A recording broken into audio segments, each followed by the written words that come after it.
Hello दोस्तों, स्वागत है आप सबों का आपके अपने चैनल आरिफ चंपारनी में। मैं आज आपके लिए इतिहास से सबसे महत्वपूर्ण प्रश्न इस वीडियो में लेकर के आया हूं। मैंने आपके लिए सभी क्वेश्चन सिलेक्टेड लिए हैं, अच्छे लेवल के लिए हैं, वही क्वेश्चन लिए हैं जो एग्जाम में बार बार पूछे जाते हैं। तो चलिए दोस्तों, वीडियो को शुरू करते हैं। उससे पहले आप मेरे चैनल पर नए हैं तो वीडियो को लाइक कर दीजिए और चैनल को सब्सक्राइब करना ना भूले।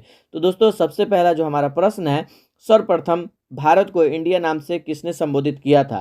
तो इसका सही जवाब होगा यूनानियों ने। दोस्तों, सबसे पहले भारत को इंडिया के नाम से संबोधित करने वाले यूनानी थे। अब हम दोस्तों दूसरे सवाल की तरफ बढ़ेंगे। दूसरा जो हमारा सवाल है, चावल के साक्ष्य हमें कहाँ से प्राप्त होते हैं? तो दोस्तों, चावल जो हमें साक्ष्य प्राप्त होते हैं उसका सही जवाब होगा रंगपुर एवं लोथल।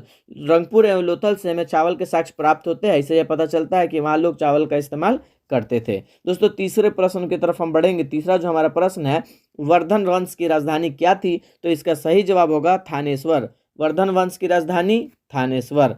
चौथे प्रश्न की तरफ हम बढ़ेंगे। चौथा जो हमारा प्रश्न है, मेसोपोटामिया का अर्थ क्या है? तो इसका सही जवाब होगा दो नदियों के बीच की भूमि। दोस्तों, दो नदी जो है उसके बीच की जो जमीन है, उसके बीच की जो भूमि है, उसको हम मेसोपोटामिया कहेंगे। पांचवें प्रश्न की तरफ हम बढ़ेंगे। पांचवा जो हमारा प्रश्न है, चौक का आविष्कार किस काल में हुआ था? तो इसका सही जवाब होगा नवपाषाण काल में। चौक का आविष्कार नवपाषाण काल में ही हो चुका था। छठे प्रश्न को हम जानेंगे। छठा जो हमारा प्रश्न है, श्रीनगर की स्थापना किसने की थी? तो इसका सही जवाब होगा अशोक ने। दोस्तों, श्रीनगर की स्थापना किसने की थी? अशोक ने श्रीनगर की स्थापना की थी वित्सता नदी के तट पर। सातवें प्रश्न की तरफ हम बढ़ेंगे। सातवां जो हमारा प्रश्न है, महावीर के 11 शिष्य क्या कहलाते थे? दोस्तों, महावीर के जो 11 शिष्य थे वो क्या कहलाते थे? तो इसका सही जवाब होगा गंधर्व। महावीर के 11 शिष्य जो थे वो गंधर्व कहलाते थे। आठवें प्रश्न की तरफ हम बढ़ेंगे। आठवां जो हमारा प्रश्न है, सिंधु घाटी सभ्यता का सबसे अधिक दक्षिणी पुरास्थल कौन सा था? तो दोस्तों, सिंधु घाटी का जो दक्षिणी पुरास्थल था उसका नाम है दाइमाबाद, अहमदनगर और महाराष्ट्र। ये तीनों होगा सिंधु घाटी सभ्यता का दक्षिणी पुरास्थल, दाइमाबाद, अहमदनगर और महाराष्ट्र। अब हम अगले प्रश्न की तरफ बढ़ेंगे। अगला जो हमारा प्रश्न है, होयसल वंश की राजधानी क्या थी? तो इसका सही जवाब होगा द्वार समुद्र। होयसल वंश की राजधानी द्वार समुद्र थी। 10वें प्रश्न की तरफ हम बढ़ेंगे। 10वां जो हमारा प्रश्न है, गंगों की प्रारंभिक राजधानी क्या थी? तो इसका सही जवाब होगा कोलर। गंगों की प्रारंभिक राजधानी कोलर थी। 11वें प्रश्न की तरफ हम बढ़ेंगे। 11वां जो हमारा प्रश्न है, चौथी बौद्ध संगीति किसके शासनकाल में हुई थी? तो इसका सही जवाब होगा कनिष्क। चौथी बौद्ध संगीति जो हुई थी वो कनिष्क के शासनकाल में हुई थी। 12वें प्रश्न की तरफ हम बढ़ेंगे। 12वां जो हमारा प्रश्न है, पृथ्वीराज रासो के रचयिता कौन है? दोस्तों, पृथ्वीराज रासो के रचयिता चंद्रवरदाई जी थे। पृथ्वीराज रासो के रचयिता चंद्रवरदाई। अब हम 13वें प्रश्न की तरफ बढ़ेंगे। 13वां जो हमारा प्रश्न है, सांख्य दर्शन के प्रवर्तक कौन थे? तो इसका सही जवाब होगा कपिल मुनि। सांख्य दर्शन के प्रवर्तक कपिल मुनि।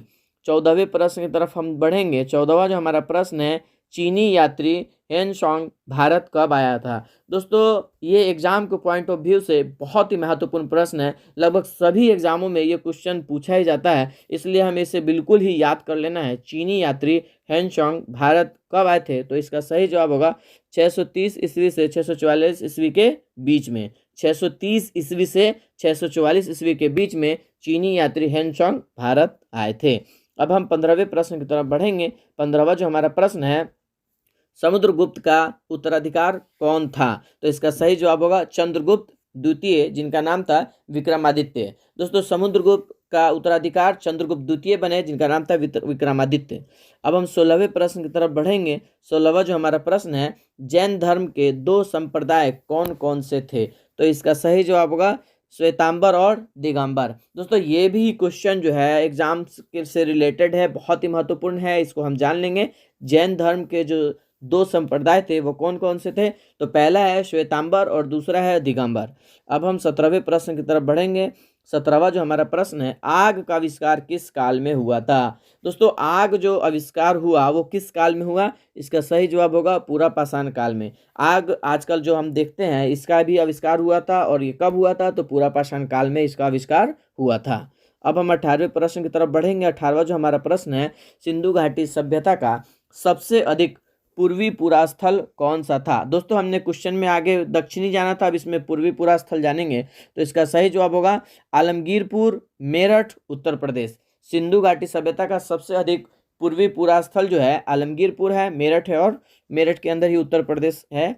ये तीनों हैं। अब हम 19वें प्रश्न को जानेंगे। 19वां जो हमारा प्रश्न है, ऋग्वेद में सबसे पवित्र नदी किसे माना गया है? तो इसका सही जवाब होगा सरस्वती नदी को। दोस्तों ऋग्वेद जो है काफ़ी पुराना वेद है, इसमें सबसे पवित्र नदी जिसको माना गया है वो है सरस्वती नदी। सरस्वती नदी ऋग्वेद में सबसे पवित्र नदी को माना गया है। अब हम दोस्तों लास्ट प्रश्न की तरफ बढ़ेंगे। आखिरी जो हमारा प्रश्न है, गढ़वाल वंश का संस्थापक कौन था? तो इसका सही जवाब होगा चंद्रदेव। दोस्तों ये वीडियो अगर आपको पसंद लगा है तो वीडियो को लाइक कर दीजिए और चैनल को सब्सक्राइब कर दीजिए।